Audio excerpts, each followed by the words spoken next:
If you want to be the best, you got to beat the best, and the best is blessed, baby. All right, gentlemen, we've been over the rules. Protect yourself at all times. Follow my instructions. Keep it clean. Touch gloves if you wish. Let's do it.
Straight Talk MMA, hosted by Zay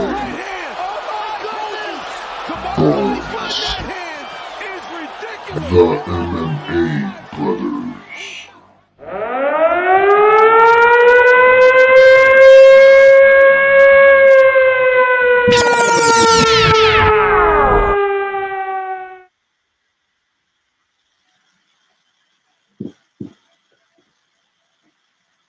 Good morning. Good morning. Good morning, bro. What's up? What's going on, man? Not much. Trying to recover after them fights last night, man. Oh, man. Last night was epic. Yeah, it was. Last night was a hell of a night, man. Yeah. Good morning, everybody. But before we get started, I said I thought it would be an 8 out of 10 card. What would you give it? I don't know. I mean, I ain't got no complaints. I would say I'd probably give it a 9. I can't give it a 10 because there was a lot of questionable. A lot of fuckery going on. I'll just call it that. But thanks everybody for tuning in. Hope y'all enjoyed your weekend so far. I'm Zay. And this Bones. Happy Football Sunday.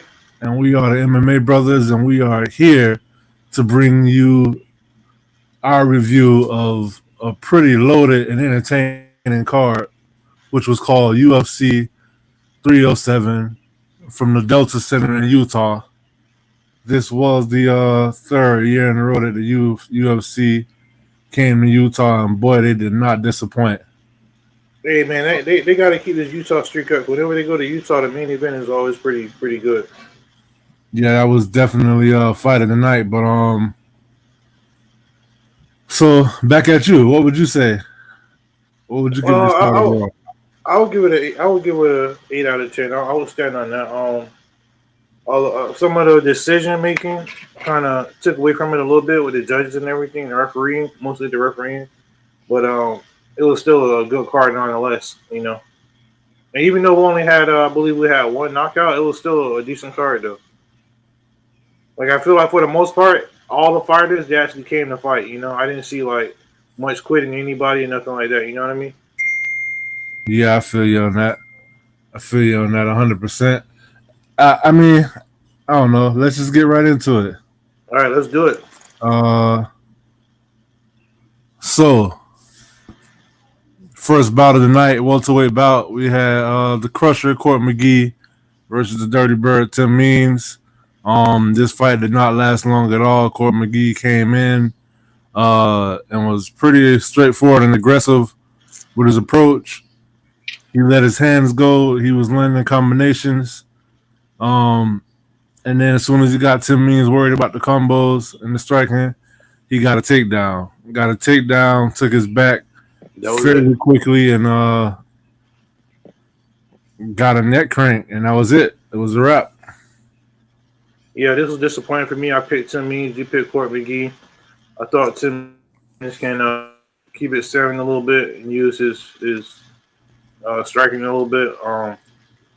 But yeah, as soon as the fight started, you knew what Court McGee wanted to do. He took him down, got him to the ground, submitted him. Not much to be said. Disappointing performance for Tim Means. Court McGee, who I didn't realize he's a native Utah person. Yeah. So that was pretty cool to see him get. Yeah. Yeah, it was pretty cool to see him get a dub in front of his home crowd. I thought he was going to retire, but he didn't, though. But good job, Court McGee. It was the first time he got a finish in a couple of years, actually. So he needed that. Yeah, he definitely did. I was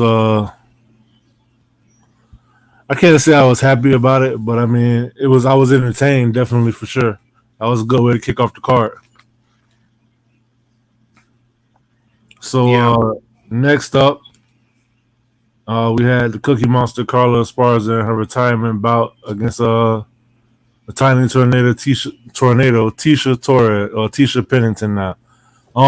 In this fight, I felt like he started off with a quick pace, which was kind of surprising. Tisha came out throwing nice quick strikes. She was throwing a lot of power behind her punches.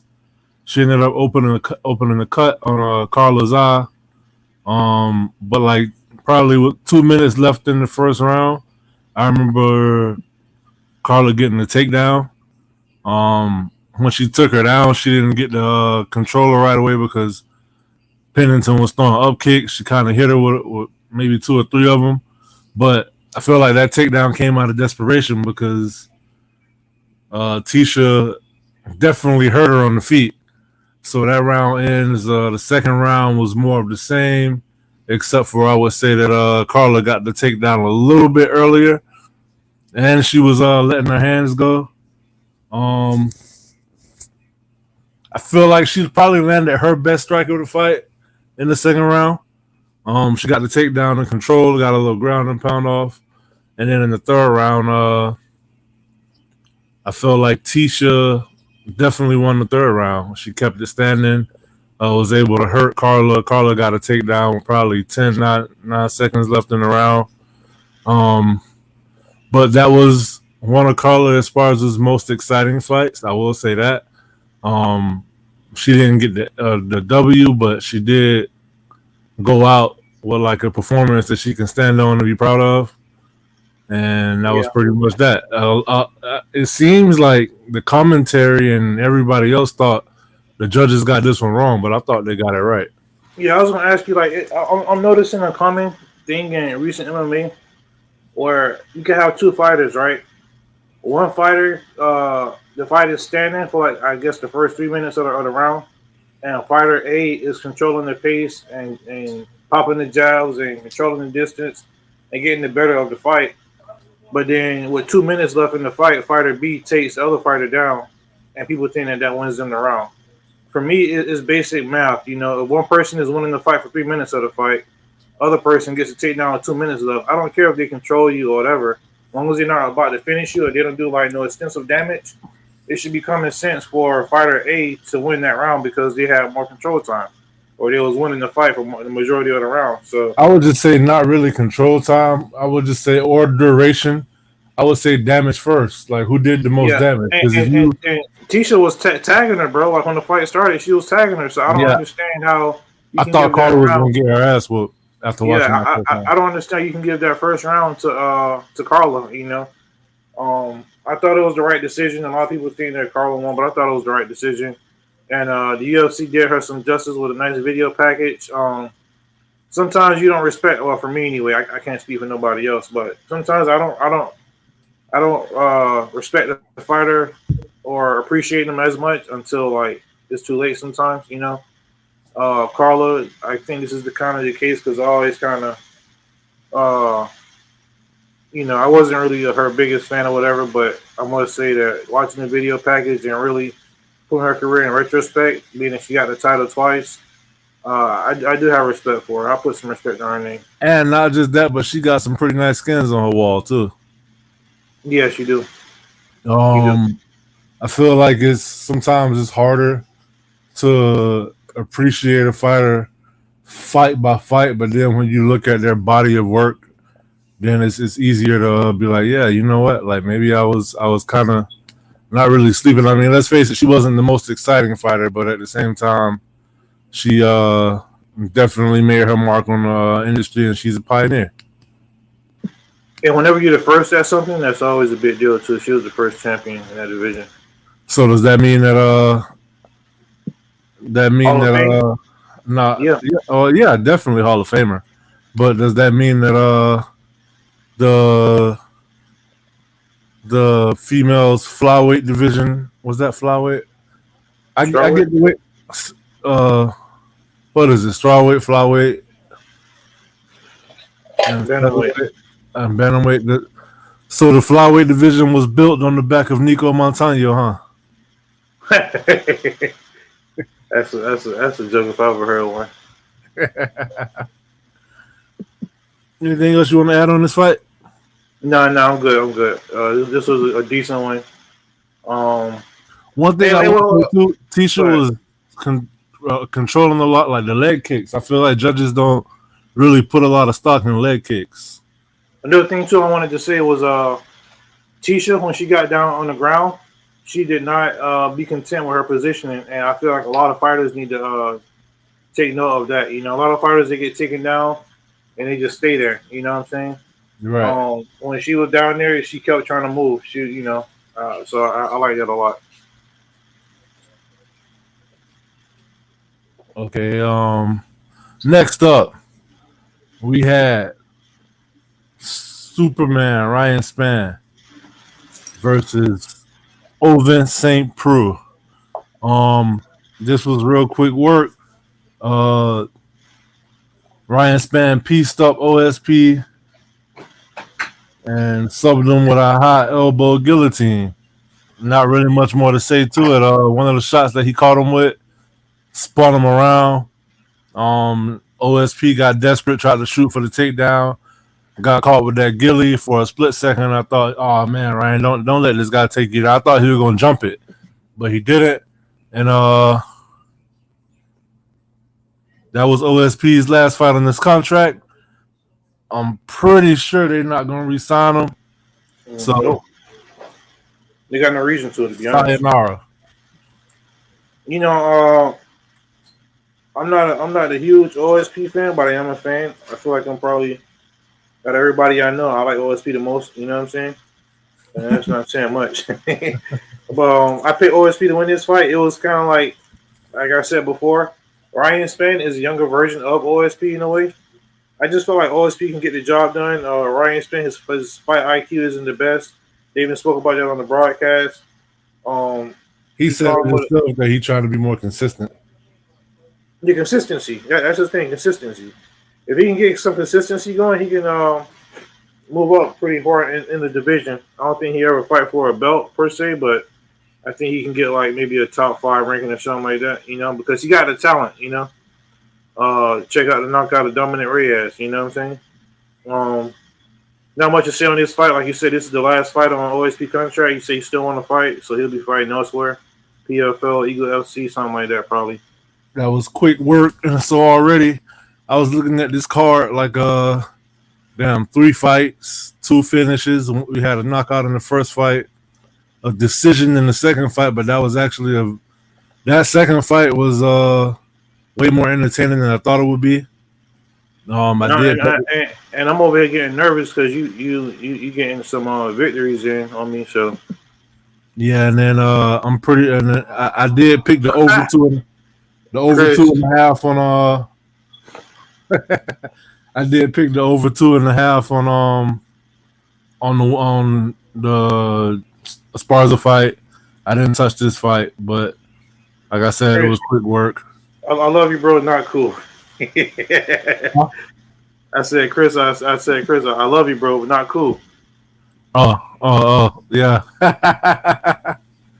Man, this fight here, man. Sheesh. Next up, We had Cesar Almeida versus Ihor Potieria.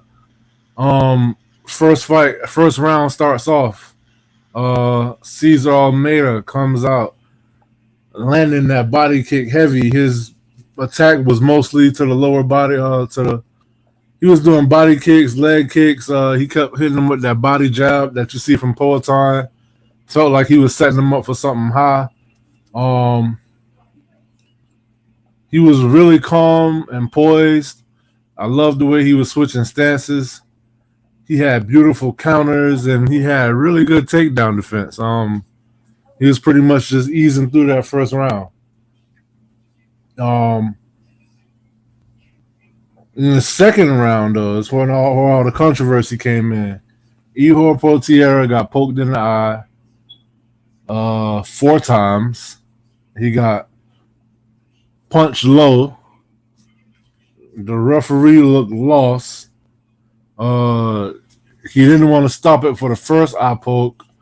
The second eye poke, he stopped it. Didn't really give any warnings. He just kept saying, "Keep your hands up." He didn't take no points. Every time they clinched up against the cage, they would probably be clinched up for a good 15 seconds, and he would break them. It's like he was reffing a boxing fight.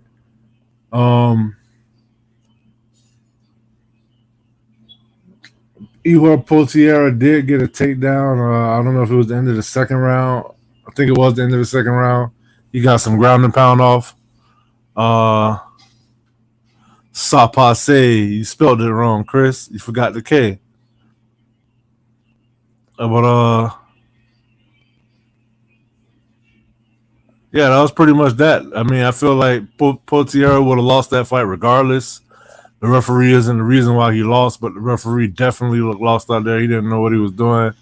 And Utah Commission should definitely I don't know what they should do, but they should definitely try to upgrade their judges as well as their referees. One thing I will say about the judging in I keep going back to that second fight. I agree with the decision, but it shouldn't have been split. We saw a lot of fights that wasn't split, in my opinion, but a judge somehow saw it way different than the other 2 judges, and that was what was egregious to me about this card. Thinking Black says the ref was ridiculous. How soon till we know when he's fired? Well, Dana probably announced it on the post fight. I was too tired. I didn't keep up with the post fight last night. But nah, he just said that. The refereeing and the judging, he was not happy about Utah's refereeing and judging, but he wouldn't go in details about none of it.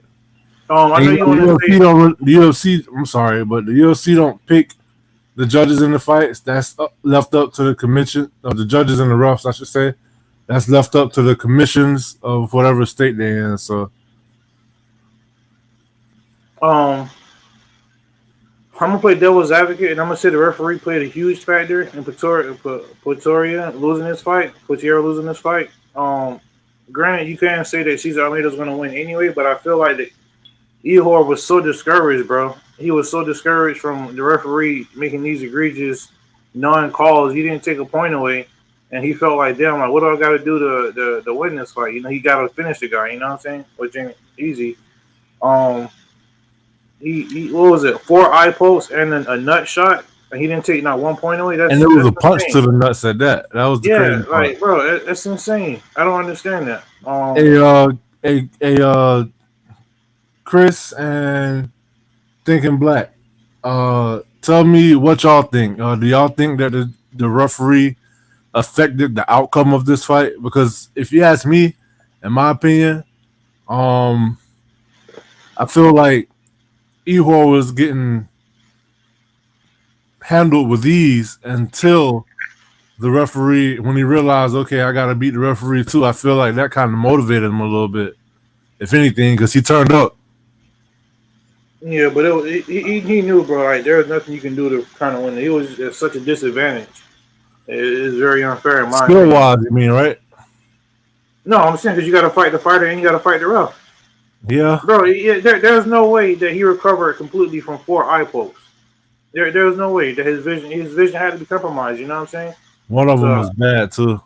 and it was back to back, and the referee didn't do nothing for the two of them. He just completely just ignored it. They had to run the video in the truck for us to see that he got pulled in the eye.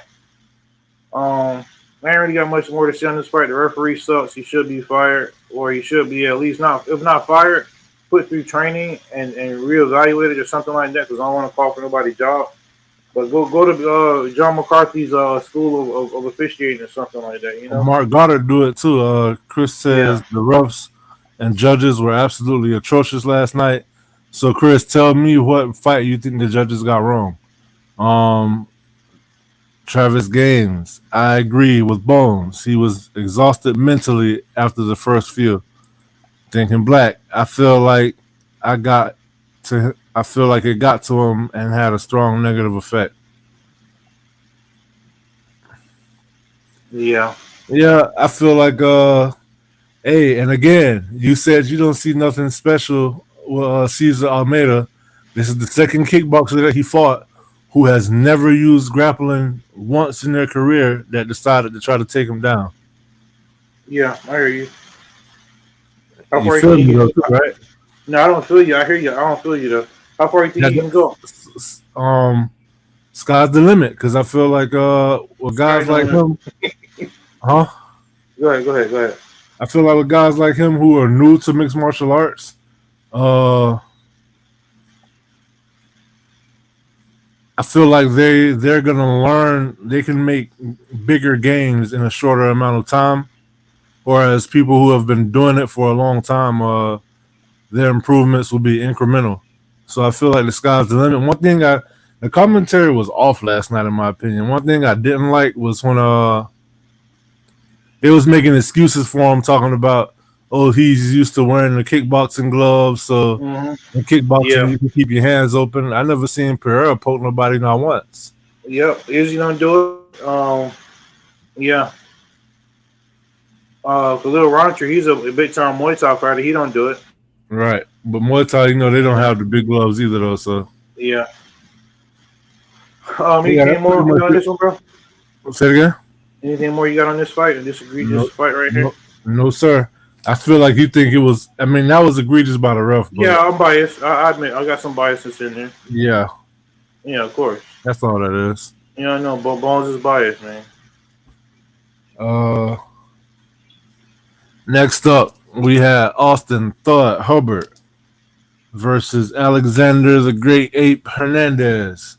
Alexander Hernandez surprised me in this fight. He came out. It was crazy. I like the way he was using his footwork.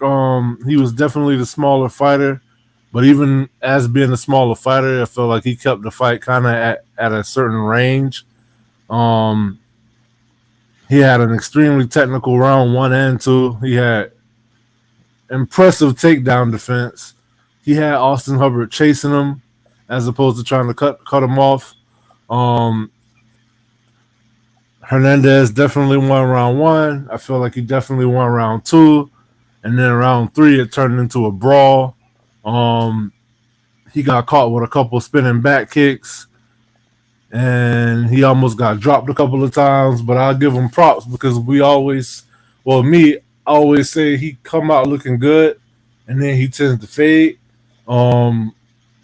He refused to wilt in this fight because Austin Hubbard definitely turned it into a dogfight in the 3rd round, and Alexander Hernandez just stood his ground and kept giving it back. Both guys were bloody by the end of the fight, but Hernandez was a little more bloody. I just felt like Austin Hubbard did all of his damage in the 3rd round. So, and again, the commentators are talking about this is a close fight. I don't know who won. Did Austin Hubbard do enough? It's like, no, he won 1 round out of 3. Yeah, I pretty much agree with you on this one. Hernandez, he showed us something that we didn't expect. We have seen it before, but we just didn't expect to see it in this fight.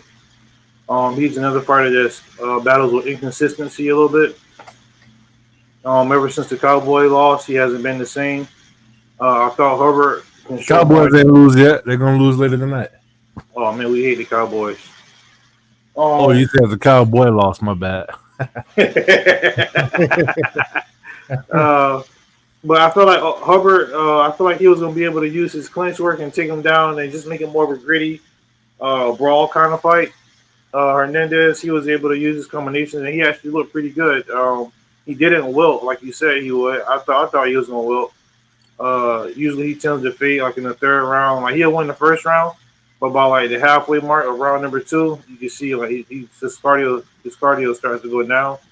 That wasn't the case in this one.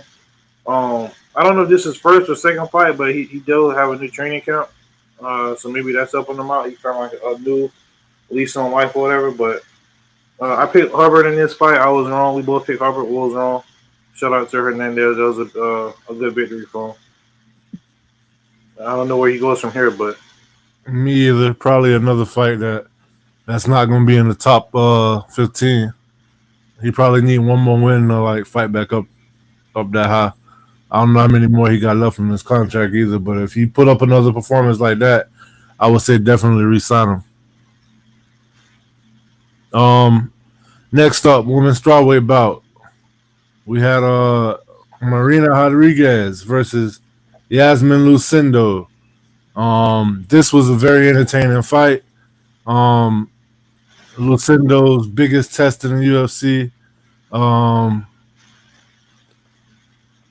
So Marina Rodriguez comes out, nice precision striking.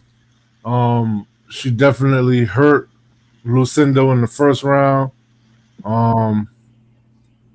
She rocked her, but then right after she rocked her, Lucindo was she didn't panic. She got a takedown, and you could tell that Rodriguez was just accepting the position from the bottom. She looked kind of lost down there. I did notice that Lucindo was way more patient than she usually is. I would say she lost the first round, but definitely had a better second round. She got the takedown early in the second round. The first takedown was probably in the first round. She took her down maybe with, I would say, a little under 2 minutes left. Second round, she got it with 3 minutes left, and she controlled her from the top. Didn't really get a lot of ground and pound on. And in the third round, when it started, I actually thought Rodriguez looked gassed, and I wasn't expecting it. I was expecting it to be the other way around. But like I said, Lucindo did seem like she was more patient. She was pacing herself. 30 seconds into the third round, there was a real bad clash of heads, opened up a cut on Marina Rodriguez. I felt like the right person won this fight, but again, one of the judges gave it to Marina. I didn't understand that at all. I felt like she only won round 1. was this one a 30-27 that the judge gave it to her, or am I? I can't remember if it was a 30-27, but you might be right. I know one of the judges definitely Because I remember the Tisha Pennington fight. One of them gave her a 30-27, and I was like, I think it was this one too. Speaking of Tisha Pennington, what I said earlier about the way how when she got taken down, she stayed on her side. You know, she had T-Rex arms, short arms, and she just kept her arms into her body, or whatever. Rodriguez should have did the same thing. I didn't like the way when she got down on the ground, she just accepted it.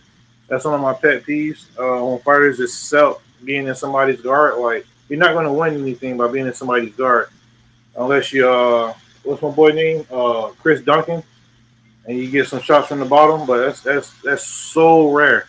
Like I only seen that happen maybe once or twice total in MMA, you know. But yeah, I just felt like Lucindo, she seemed like she was hungrier a little bit, in my opinion. You know, this was like old lion versus young lion.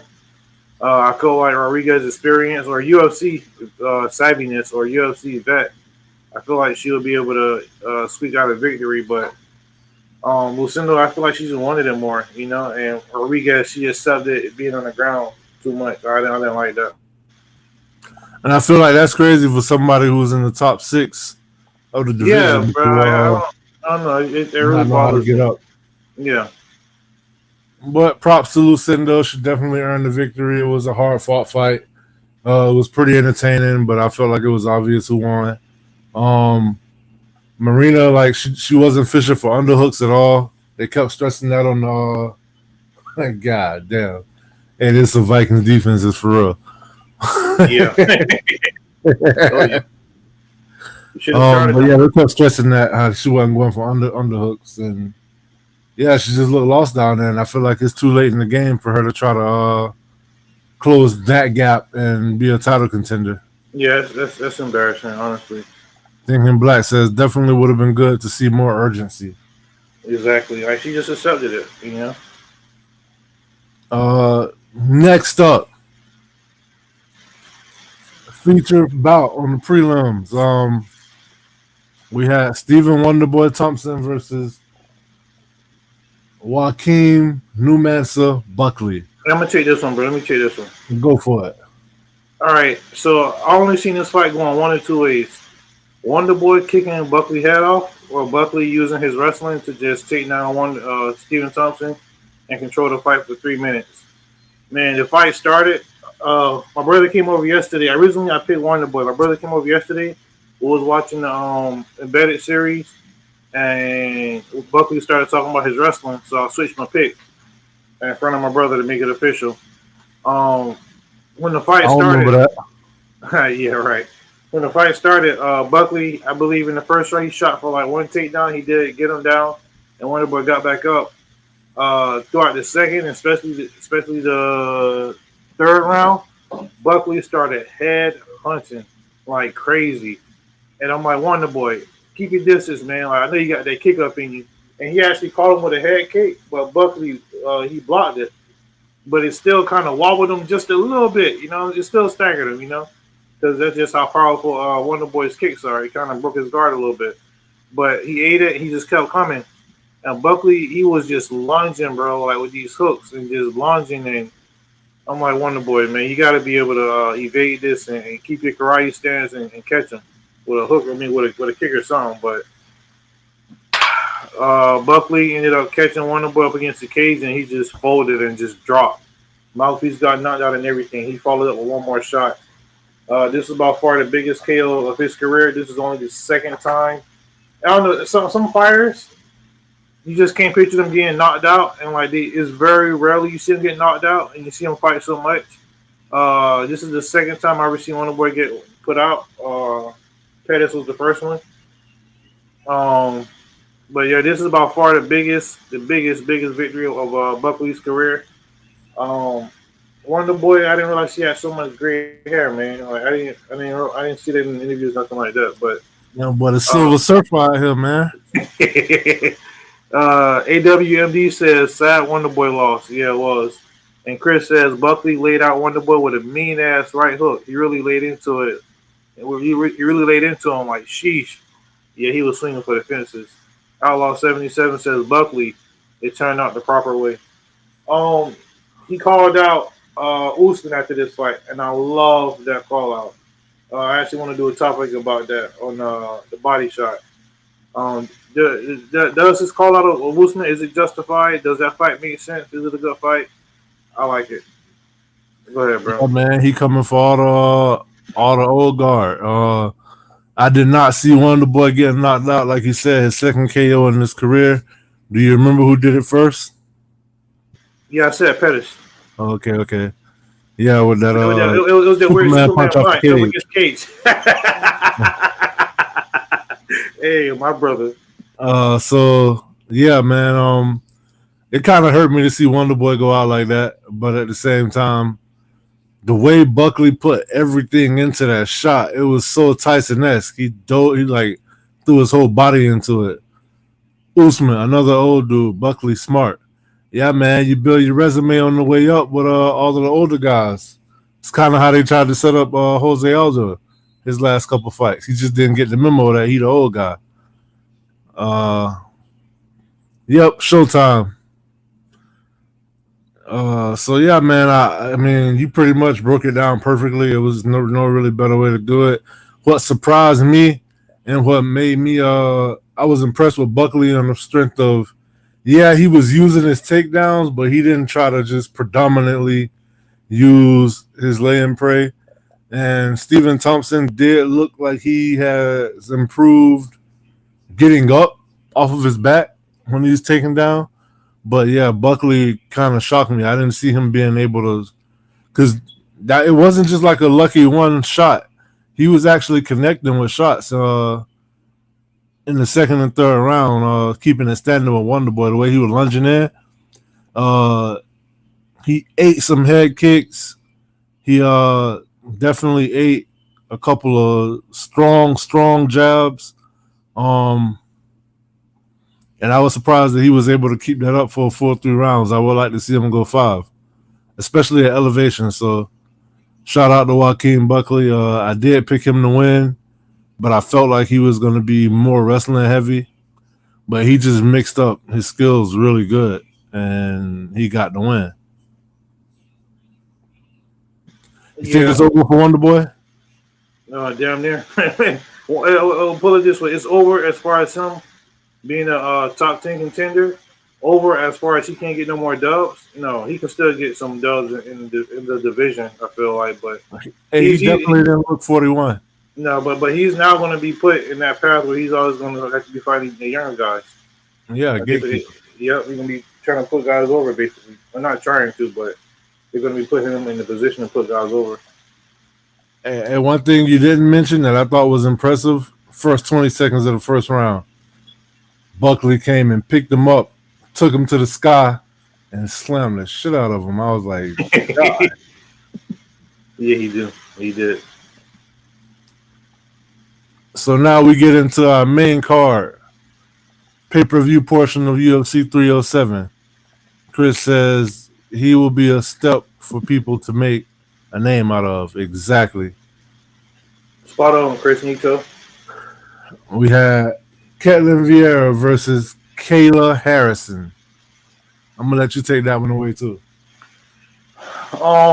This fight, I enjoyed this fight because Kayla Harrison showed adversity. I haven't watched all PFL fights. I only seen like most of the highlights. I've maybe seen one or two of them. But according to her, this was the first fight. This was the first fight that she bled. And think about that. You know, she got about 15 MMA fights. No, she 18-1 now. 18-1. Okay, so 19 fights. In 19 fights, nobody has made her bleed. That's crazy. That just shows how dominant she's been, you know. But all right, go ahead. So she had. I feel like she won the first one, and then the second round is when she had Ketlin Vieira up against the cage, and Vieira caught her with a nasty elbow, like right in between her eyebrows, and it split. Immediately it split. I love seeing the replays when you see somebody get cut and like you just see the wound like open up. That's pretty cool to me. She was bleeding pretty bad, but she was still able to use her judoka skills and just kind of control the fight. I thought she was gonna be able to submit Ketlin Vieira. She didn't submit her. She was able to get him out, and she got some nasty ground and pound in. I thought that was pretty nice. But she went through some adversity, and she didn't just like run through her. So, she definitely need to fight for the belt next. I feel like, I think she's gonna be the next champion. To be honest with you, I would definitely say it's not the first time she's faced adversity, especially considering she got the L. I've seen her go through adversity before, but this was the first time that one of her wins was like I don't know. It looked like she won, but she didn't win in dominant fashion. You get what I'm saying? Yeah. Kayla is a decisionator. Future champ Kayla Harrison. It was her first time being cut in a fight. It absolutely was. What's up? I think AW is asking if we put a question mark on it. So do you think she's a decisionator? Oh, I mean, I'll say this. She is definitely a one-trick pony. I have seen her. I don't want to say she's a decisionator because she does have submissions, and her ground and pound is pretty nasty. A lot of people don't stand up to the ground and pound. She usually gets the refs to stop it, but I feel like if you take it to a decision and extend it, especially in a 5-round fight, uh, you have a chance to beat her. Now, what I was going to ask you is this the first time she wasn't dominant, or is it just the fact that she's fighting in the UFC now? More so the latter. She's in the UFC now, so she's gonna face tougher competition. And forgive me for this, I'm a Holly Holm fan, but that first match wasn't like great competition for her, in my opinion. Yes. Holly Holm went for a takedown, bro. Yeah. She should have declinched. All right, come on now.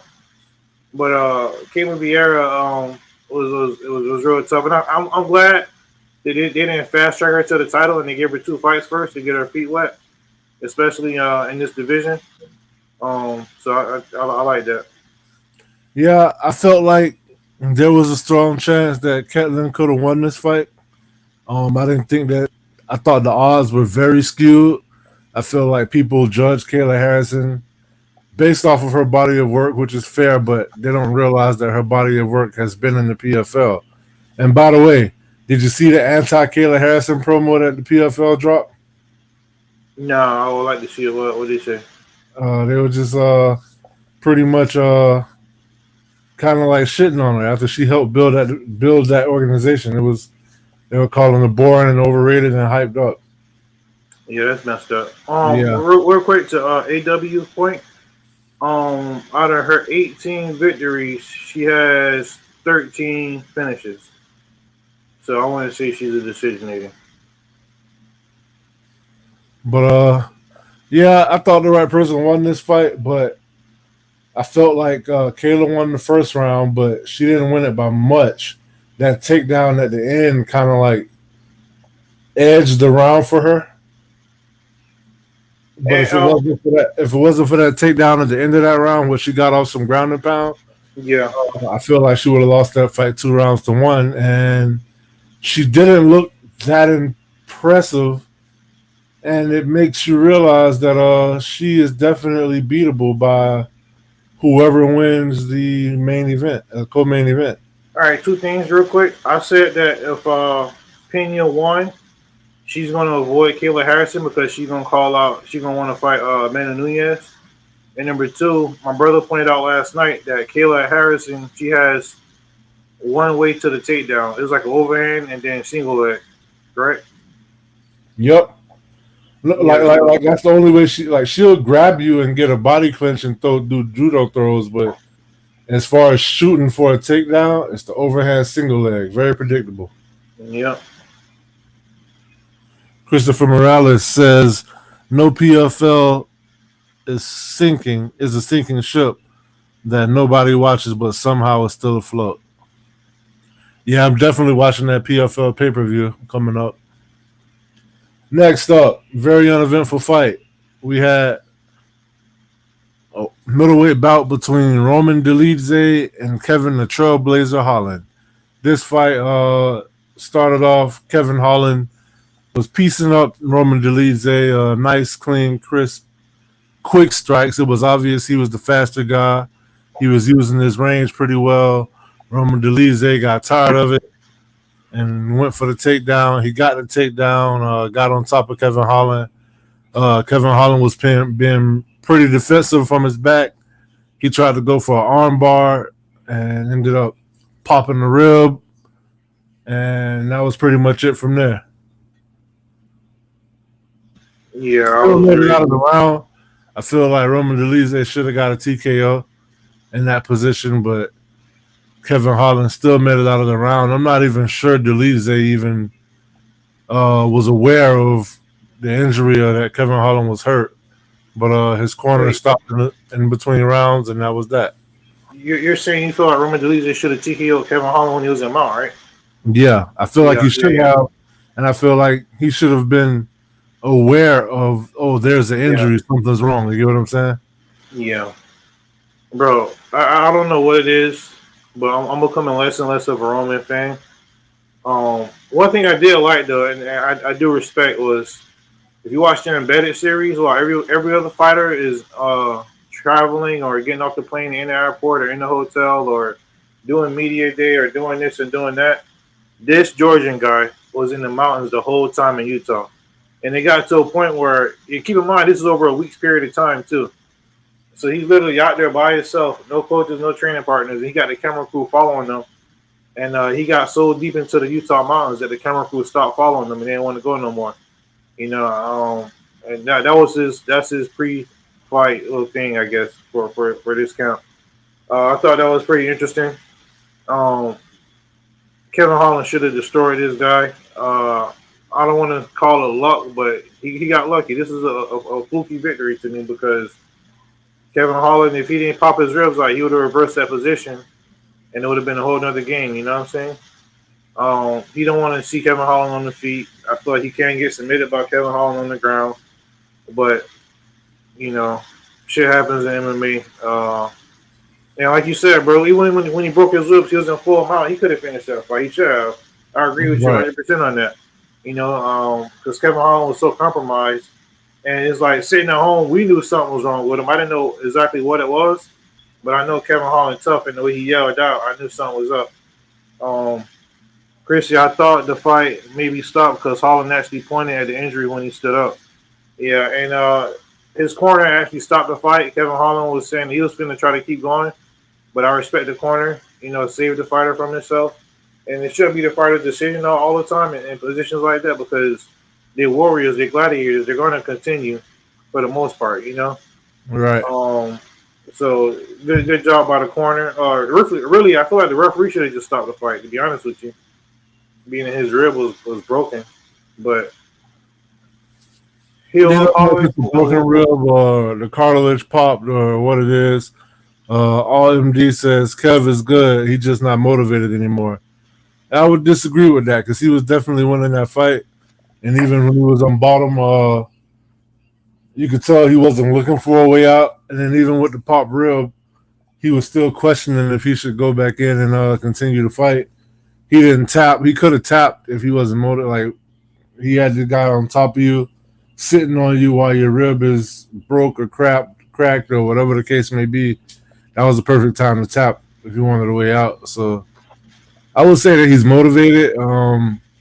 And I definitely feel like he would have won that fight, and I would like it if the UFC put it back together, but I don't think they will. I think Roman Dolidze is going to try to use this. Like, okay, I beat Kevin Holland. I'm moving up the ladder. I was going to say, bro, and I know Roman ain't going to fight Kevin Holland again. As soon as the fight was, he was celebrating like he TKO'd him. He was like, put his hands on the fight, bro. I was like, come on now. Like, I don't like that. You know what I'm saying? But, it is what it is. And his last fight against Anthony Smith, that was more so Anthony Smith than it was with him. I feel like. So I'm just.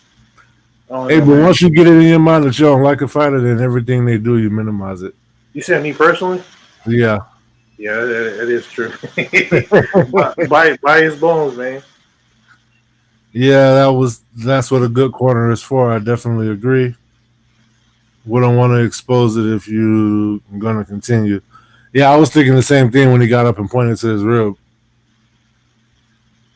Next up in the bantamweight division, we had the return of the King of Rio, current Hall of Famer, former UFC featherweight champ, in a bantamweight bout,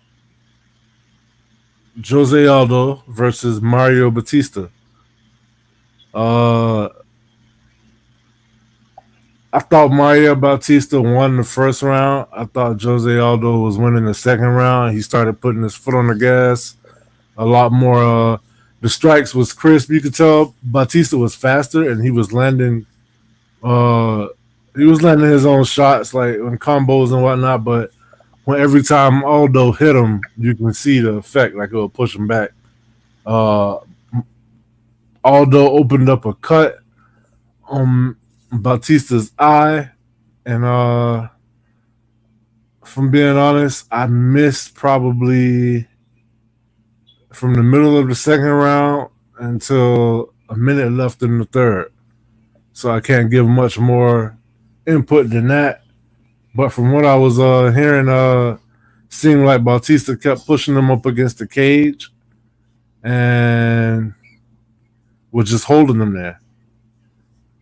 Yeah, like the blueprint kind of that people got against Aldo. ever since they saw the Marab fight, because you know you're not going to take him down. He got the best defense, I think, in MMA history. Best takedown defense anyway. But at the same time, he doesn't really fight to get off of the cage. So I don't know if that's on the referee to break that or if that's on him to, like, if you don't want to be here, then get away from here. You get what I'm saying? Yeah. Just the third round pretty much played out how the second round was going. Like Aldo would jab him, and he'll stun Batista. All right, and he'll get moved back a little bit, and then he'll go in for the clinch and get him up against the cage and not do nothing. You know, I feel like Aldo should have got this decision because he did more. Batista, his offense was just clinching Aldo against the cage. Literally, that was his offense. Aldo was tagging him out. Aldo, why you not using your leg kicks, man? What's up with that? You know? I saw him using them like earlier in the fight, and I love his body work, man. Those body hooks, Yeah. those are nasty. Yeah, I but remember when he finished Jeremy Stevens with that. yep. But yeah, I just felt like Aldo won the fight. His strikes were more powerful. He seemed like he was doing more damage. You know, he did more damage to me. Batista Right. I was messed up. But like I said, his only offense was the clinch work, which I didn't like. But I thought this was a questionable decision, and it Yeah, was split too. It wasn't like a unanimous decision, but you know. I couldn't really argue it because I only saw half the fight. But Man, Aldo versus Cruz, man. Come on, why we didn't do that yet? that Ruff would have separated them 10 times. You're absolutely right about that. No hesitation. He told him don't even think about clinching. I swear he thought he was reffing the boxing fight. Next up, we had the other Pennington women's bantamweight title bout. We had Raquel Pennington versus the Venezuelan vixen Juliana Pena. This fight had me on the edge of my seat, kinda. I don't know if it's partially because I felt like I knew what was coming next, or if it's because my money was in the hands of Juliana Pena. Because I put in like a little 3-pick parlay, and she was the last leg on that parlay. The first round, they seemed like they were filling each other out. I definitely felt like Pena edged the first round. In round 2, Pena got the takedown and controlled it. Round 3, Pena got another takedown, controlled it, almost got the rear naked choke. And round 4, Raquel Pennington dropped Juliana with a mean overhand right. But before that, she also ate a head kick that was nasty too. So I felt like Rocky had her best round in round 4. And in round 5, I felt like round 5 was a very close round. They both had their moments. It could have went either way. This is one of those fights where I'm watching the fight and I see the first round is over. And then I look at my brother and I said, bro, who you think won the first round? He said, Pena. I said, me too. Pena wins the second round. Pena wins the third round. And then Raquel went. But it's crazy because when we both agreed that Pena won the first round. And then when you look at all the Twitter reviews on the bottom of the screen, everybody's saying 10-9 Raquel Pennington. And I'm like, what? That's crazy. And so this is one of those fights I definitely want to go back and watch without the volume, because I feel like people, like sometimes the commentary can sway what you think you saw. Thinking Black says the Ruff was like a chaperone at a middle school dance. That's a good one. I like that. Oh man. All MD says another robbery. They gifted Tisha the wins so they can rob Rocky. See, I disagree. I felt like Tisha won that fight, and I felt like Pena won this fight. I agree with you, bro. I don't know what everybody else thought they saw, but they made it seem like it was an obvious robbery. It's just not what I saw. And then even though everybody on Twitter gave round one to Pena, the judges gave round one to Rocky. All three judges, even though one judge had Pennington in winning the fight, all three judges gave round one to Pena. So I would suggest that people just go back and rewatch this fight, because I see a lot of people feel like Juliana was gifted this. But if you go back and watch the whole fight and just judge it round by round by round, I admit Raquel Pennington did have the bigger moments in the fight. But those moments were in one round for the most part. So I felt like the right person won that fight. Thinking Black says, I agree with y'all. Both fights went the right way. Hey, it's a lot of storylines coming out of this fight, in my opinion. A lot of people are going to go the conspiracy route and say that Raquel wasn't the champion the UFC wanted and didn't expect, so they robbed her. I disagree with that. I feel like Juliana actually won this fight. And I don't even think Dana agreed with the decision based off of how he was talking, but he didn't come straight out and say it. He just said the judges were real wacky. Like it was a lot of bad judging. Yeah. Raquel, I gave her definitely. Hey, you were thinking Black said? Rogan slammed me though. Yeah. Commentary will do that. Yeah. It was set up. Watch Kayla hot knife through butter Pena.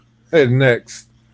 All right, we're gonna get to that. But go ahead. Hey, but one thing about Pena is her set and her stance is so awkward that I feel like that's why Amanda Nunes was able to expose her. But you got to have somebody with the elite striking of Amanda Nunes, and ain't nobody in that division like that. Nowhere near close. So I feel like she'll be able to get away with it for a little bit. Her versus Kayla, like I predicted when she won the fight, she didn't call out Kayla Harrison at all. She didn't mention her at all. She immediately went to Amanda Nunes, and I feel like she's going to be pushing for that fight. I don't think she's ever going to mention Kayla Harrison's name at all. And I don't think it's because she's scared of her. I think it's just because she feels like the money fight. I was just going to ask you that. No. I feel like because she thinks that the money fight is Nunes, and she want to get that money. And also, I feel like she thinks that Kayla Harrison isn't deserving, which I disagree with that narrative. But if they fought, I think Kayla might get her. But at the same time, it'll be interesting because Juliana got a good ground game, so I would like to see how that will play out. But I woke up. My bad. Go ahead. Now Pennington was very gracious in defeat. I don't know where she goes from here, but Pena, she definitely got to fight Kayla Harrison next. And I think whoever wins that fight, that might bring out Nunes from retirement, maybe. But I don't think she's coming out right now, though. Chris said, I woke up to Juliana with the belt calling out Amanda Nunes. She couldn't help herself. Yeah, I felt like there was two things. I felt like, one, she did that to kind of troll Kayla. And I felt like, two, she's looking at the money fight. She wanted to make the most amount of money. She's been in this game for a while. She know that win, lose, or draw.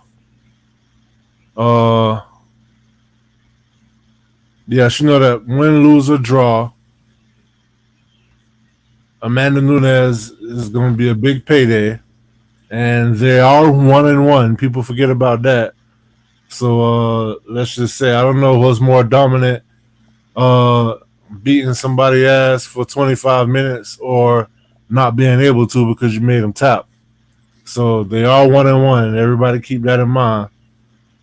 And I know I'm gonna get a lot of heat for that comment right there, but I mean, yeah, Amanda beat Juliana's ass for 25 minutes, but bro, she thrashed her. Like she destroyed her. She dropped her. I don't know if it's 3 or 4 times. I want to say 4, but at least 3 times. If she dropped the 4 times, she got back up 5. But it's not the fact that she dropped her. she dropped her with the same exact punch every single time. Like she could not find no adjustment to that, and You that know was the why she scary was able part to keep running that punch? because of her footwork and her stance. Because Juliana wouldn't tap like Amanda did. Yeah, yeah. That's That's a all I'm good. saying.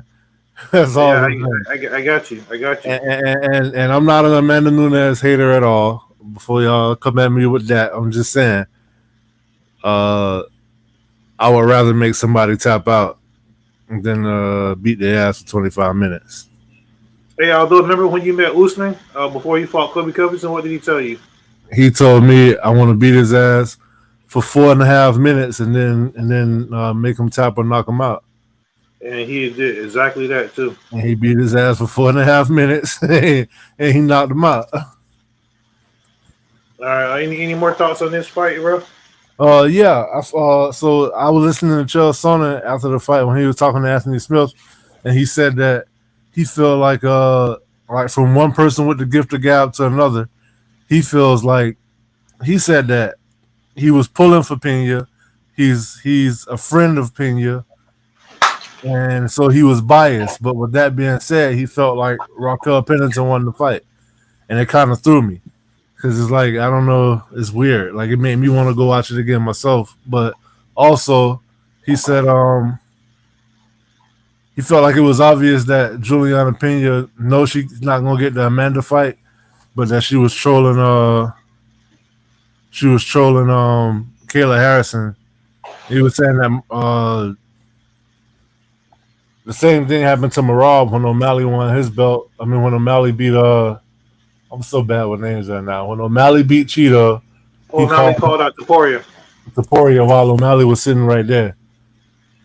He called out Topuria while Morale was sitting right there. Yeah, while O'Malley, yeah. But we all know what's next. It's going to be her and Kayla. And I do believe that she has a better chance of beating Kayla than we thought that she did, because Kayla did not look that impressive last night. And especially going up against somebody who was a black belt. I feel like Kayla will be able to take her down, and Kayla is stronger, but you have to put Juliana out in order to beat her, because she's not going to tap to anything, and she's not going to quit. Like, she's not breakable. You got to physically break her, and so I feel like that's going to be a 5-round fight, and if it goes into the later rounds, then Juliana could definitely Hey, I agree with that, MD. How we gonna question Vanilla Unk? For real. Hey, that's a good one. And I agree with you, MD. Kayla opener will be minus 700. No way. Come on. Bro, It might be even more. No way. Should be minus 250, minus 300. Are you serious? Bro, she's not going to open up as a minus 700 favorite over Juliana. No way. All right, yeah. All right, we'll see. On that. All right, we'll put some money. What was she yesterday? Minus 600? Well, minus 950. 900. Minus 900 yesterday. Come on, but Caitlin Vieira versus Juliana Pena. Pena done been to the top of the game. She's a former champion. No, she hasn't. Pena hasn't been to the top of the game? Pena. I thought you said Harrison has. No. Pena, she already been to the top of the game, but like just off of her merit alone, she can't be more than minus 500. And I'm gonna say that's way too much. Even that, she gotta be Kayla Harrison. She gotta be minus 250 or 300. Gotta be. What we gonna put on that? A bottle or something? Well, yeah, we can. Matter of fact, hold on, man. I'm gonna look this up right now. You can go ahead into the next fight. All right. Next up, we had the main event. Ladies and gentlemen, this is the main event of the evening.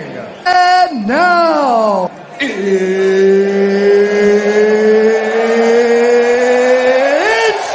time!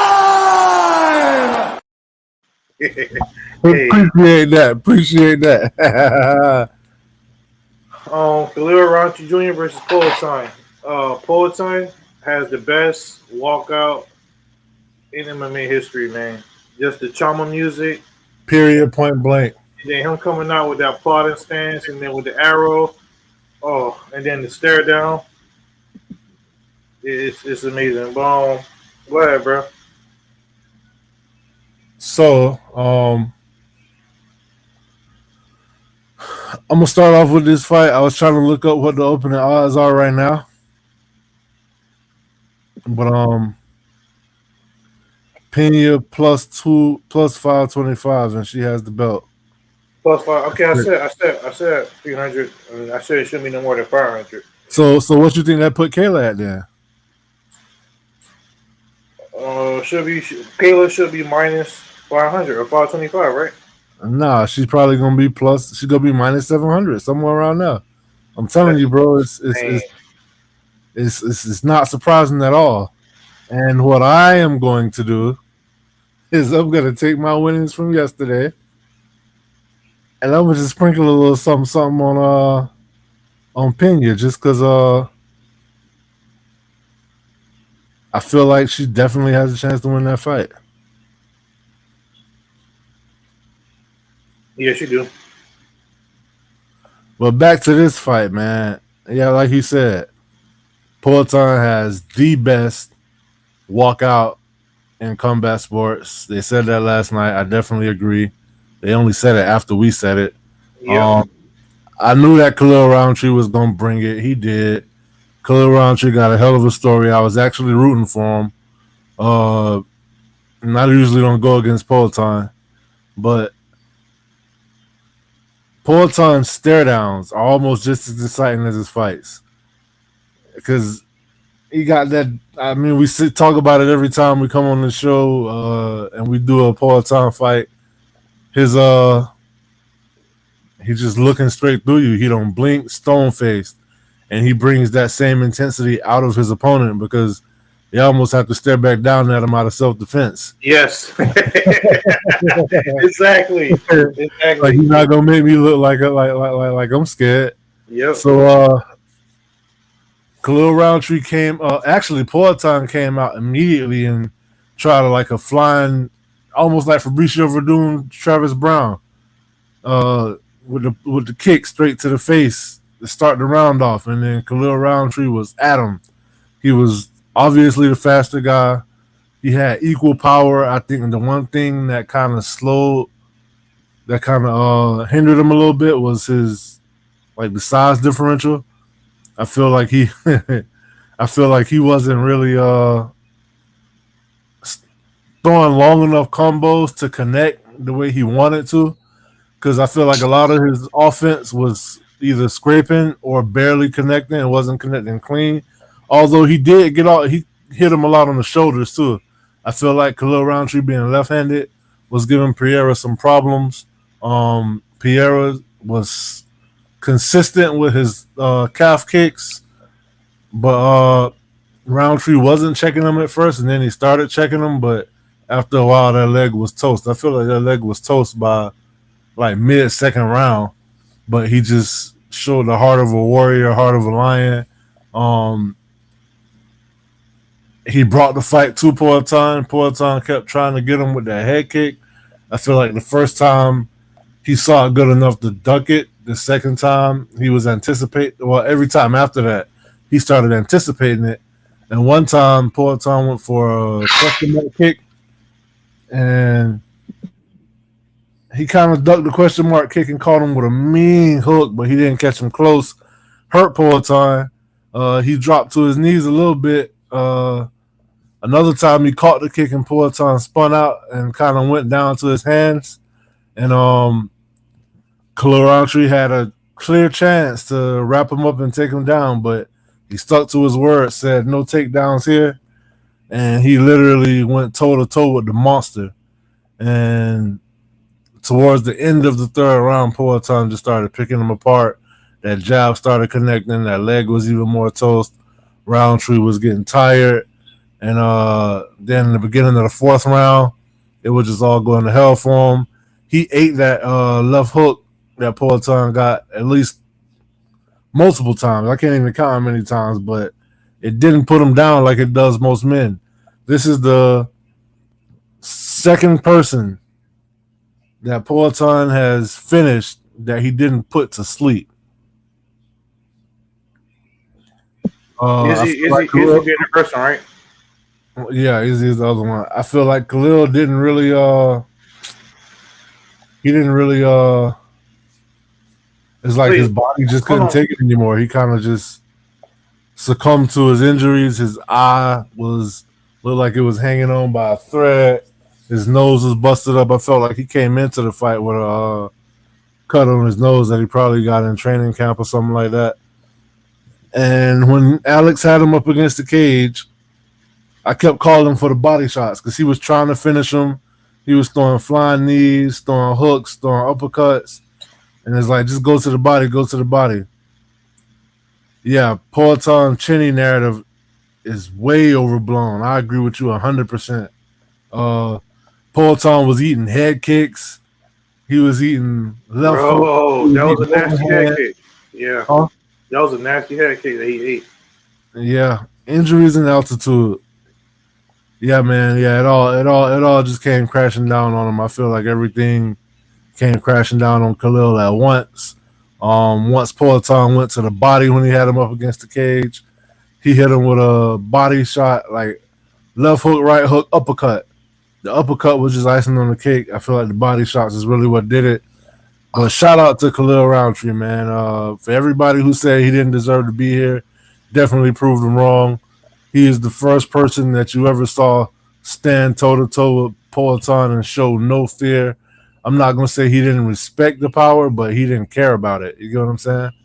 I'm proud of Yeah, Roundtree too. His stock definitely went up in the loss, and I feel sorry for the next couple guys he fight. And also, I think this is probably Poatan one of his last fights because I feel like everybody else either they're gonna try to grapple him or his reputation is gonna precede him the way lightning precedes thunder. yeah, this was an amazing fight. As soon as the fight started, like bro said, Poatan threw a flying Fabricio Verdun running kick. It didn't really connect. Roundtree was throwing heat, man, kind of like how Joaquin Buckley was a little bit earlier, going against a taller fighter who liked to use the range a little bit. He was connecting a little bit. He wasn't really getting too clean though. He did catch him when Poatan tried to do the head kick and he caught him and dropped him a little bit. That was pretty nice. Uh, I would say Khalil probably even won like the round, maybe the first two rounds probably. Um, but Poatan, this was a nice little victory for him because he methodically, systematically broke down his opponent. You know, with the leg kicks and then the jabs, and you can just tell like he was just so powerful. Even the jabs were just snapping their head back, and Khalil's face got so busted up by the end of the fight. It was crazy. Like his eyelid was literally just hanging. It was a sight to see. Uh, the finishing sequence where Poatan had him up against the cage. My brother was calling for it too. The body shot. He did the body shot, the uppercut, and then Khalil just fell down, man. And it was just the way he broke him down over the course of 4 rounds. You know, I really enjoyed seeing that because it wasn't just a one punch knockout, which we're used to seeing from Poatan. He had to fight through adversity and fight through somebody that was coming to take his head off. Outlaw 77 say that's accurate. Not his last card, but maybe his last fight. And AWMD said this could be Reyes Jones fight. Khalil may never be the same after the beatdown. Good point. Hopefully that's wrong. Yeah, that's a very good point, actually. I Yeah, didn't even hopefully think about that. neither. Hopefully his stock goes up and he goes up from here. But yeah, a beating like this, man. Oh, look at that picture. Oof. Yeah, Man, give this man a new contract. He earned yeah, it last night. yeah. He sure did. Where does Poatan go from here, bro? It's obvious answer to me. What do you Obvious think he after. I said? like the fact he said he wanted to stay in light heavyweight. He don't want to step on Sean Strickland's toes. The heavyweight is too muddled right now, anyway. So we already know the winner of this fight in 2 weeks. Remember, we get paid twice this month. So winner of this fight in 2 weeks, with Rakic and Ankalaev against Poltine, who, by the way, this was his third title fight this year. May have been his. Was it his third title fight this year? Yeah, third Yeah, or yeah. fourth. Because he did Jamal Hill, Yuri, and then this is the third one. And now he says he wants to fight more because he's healthy now. Outlaw says that's accurate. Not his last card, but maybe his last fight. Chris says fights to make after UFC 307. Piero should fight the winner of Ankalaev versus Rakic, Juliana versus Kayla, Batista versus Cheeto Vera, and Delize versus Cannonier. I think they did Delize Cannonier already, but I'm down for it. I'm down to see I it don't, again. I don't think so. They did Emo in Canada. I say put Delize in there with Paulo Costa. Ooh, I like that. Yeah, I like that. What's next for Roundtree after he heals up? I guess we can't really say because it's gonna be a while before he fight again, huh? Roundtree, definitely. I would say give him. Carlos Albert, Jamal Hill, something like that. I think they're gonna be fighting soon though. I don't think they're gonna wait. I don't know, man. I would say give him. Give him Dominic Reyes. Yeah, not bad. I like that. Anything else you got on this fight, bro? Before I move on to the KO. No, sir. That's pretty much that, man. This was a hell of a card. I really enjoyed it. Look at that one more time. So you want to be an ultimate fighter? Yeah.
You hear me?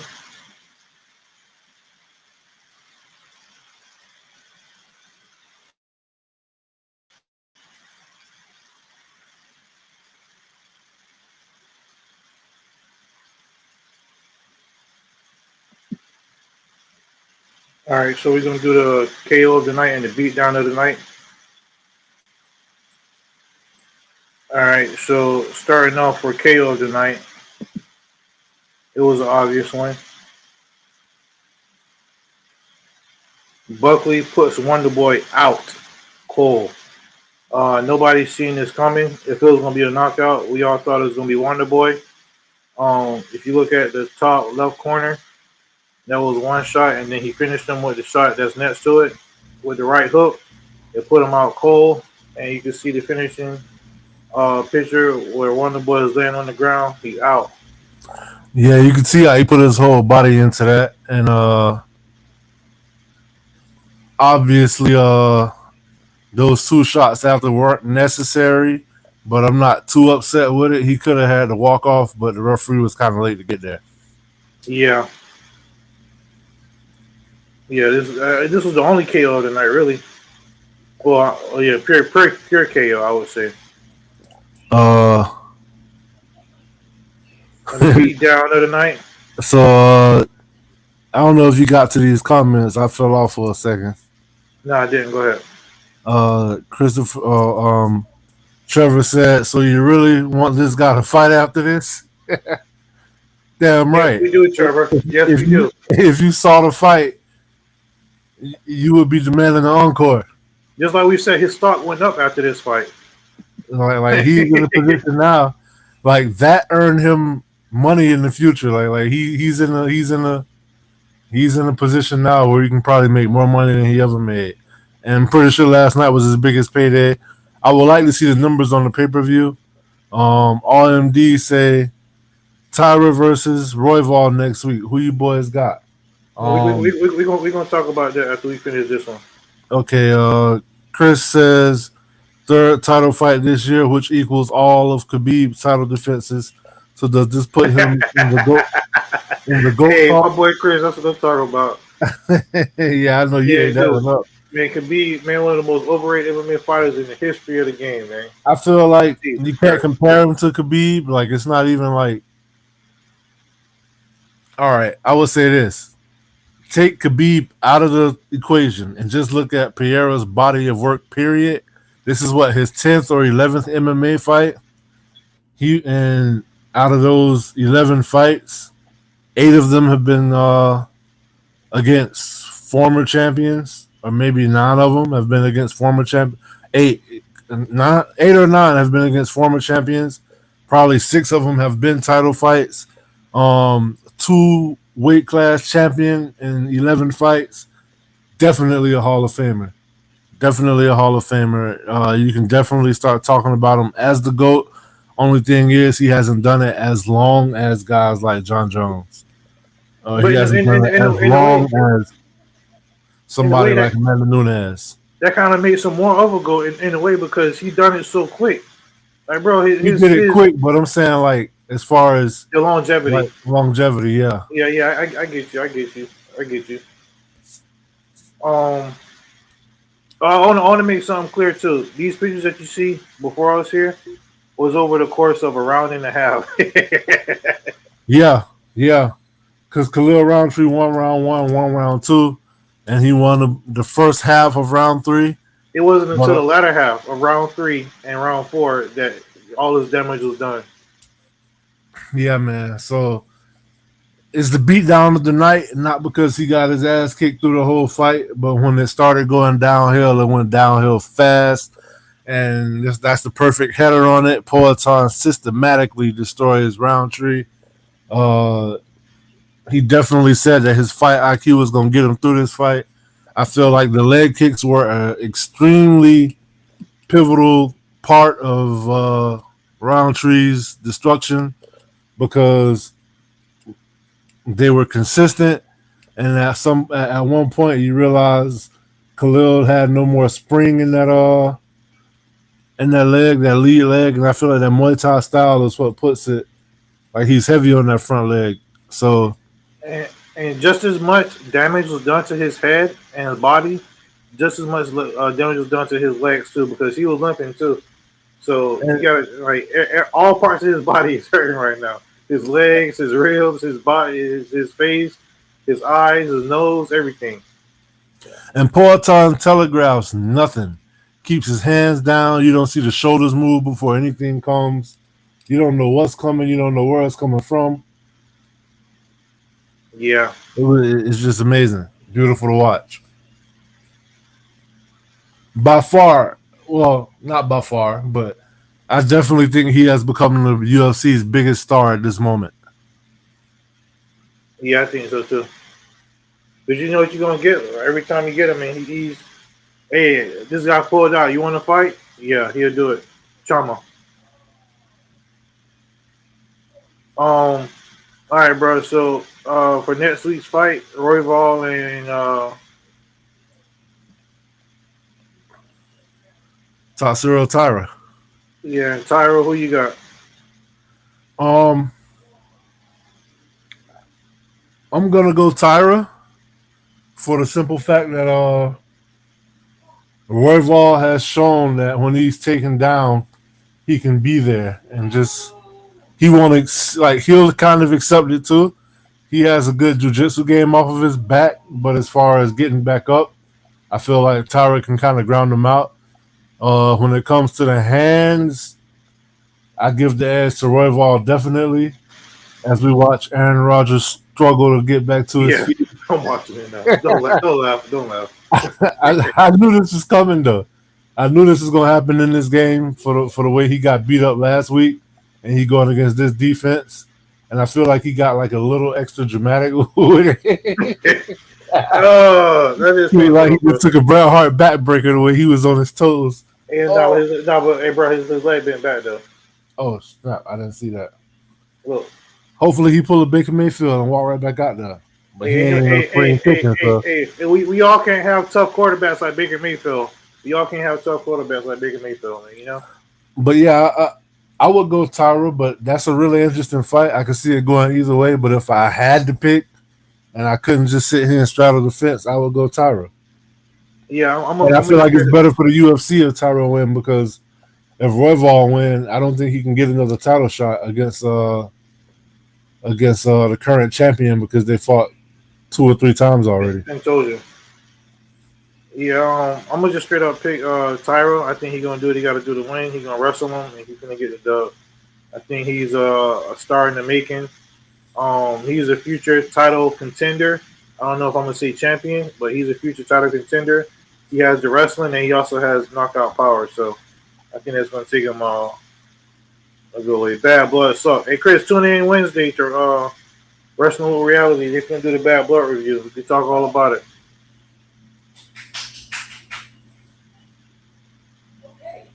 Anything else you got, bro? Yeah, man. I'm jamming in there clapping because Rodgers coming back on the field. I don't know what it is with Aaron Rodgers. Anyway, I'm still mad because he beat us in the Super Bowl. Yeah. So hopefully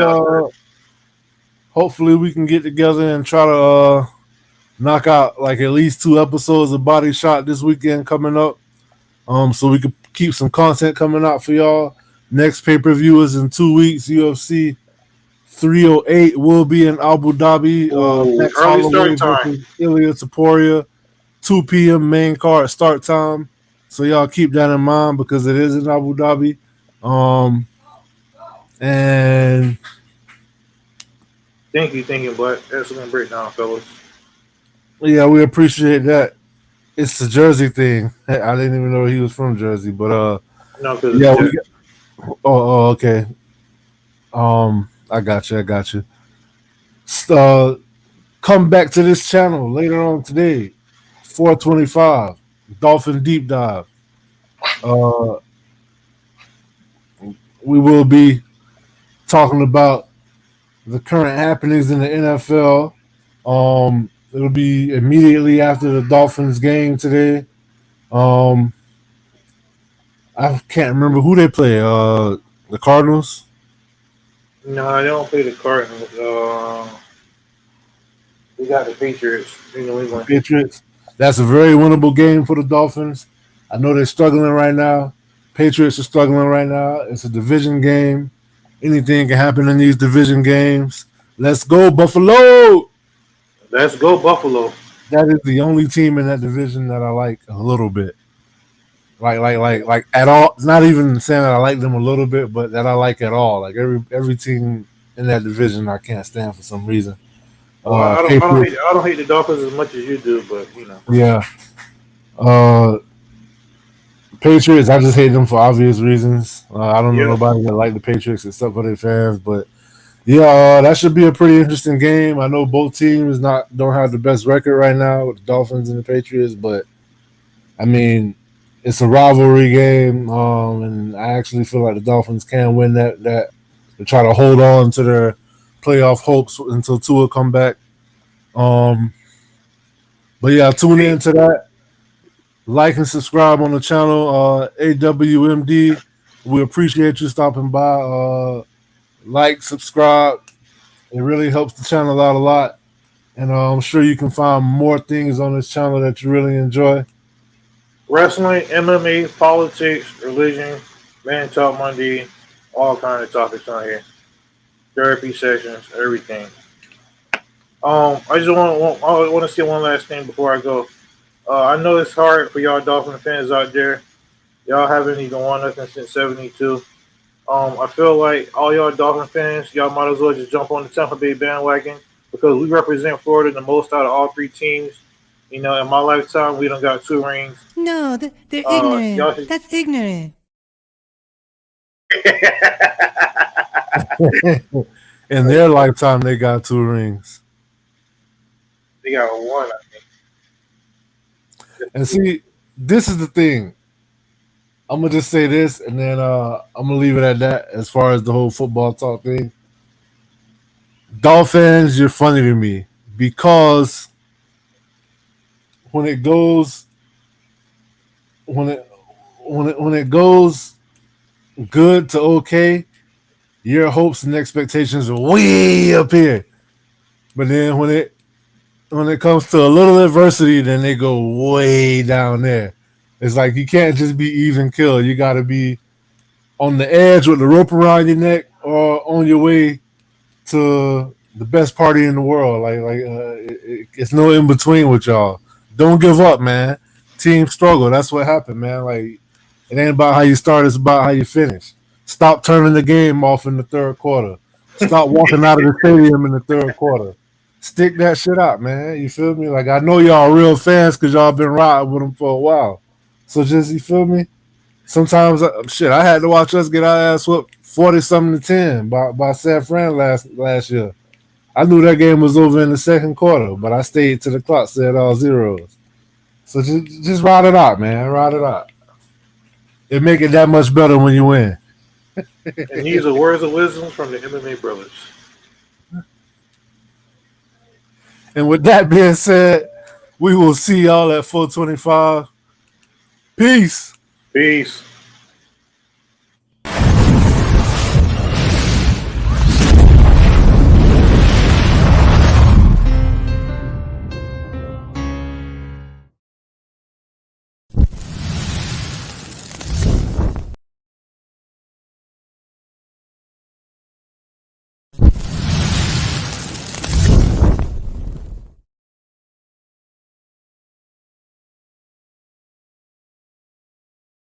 If you want to be the best, you got to beat the best, and the best is blessed, baby. All right, gentlemen, we've been over the rules.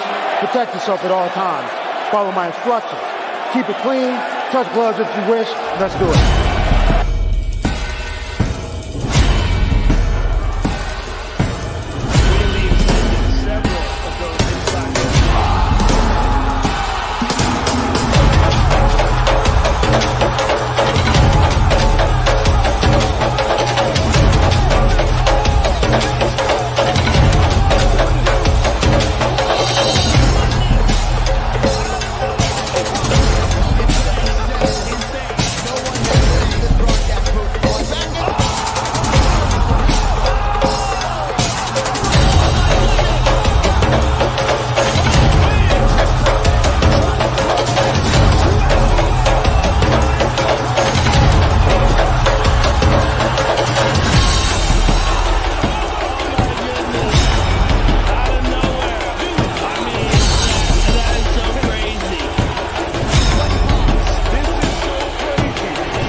Straight Talk MMA, hosted by Zay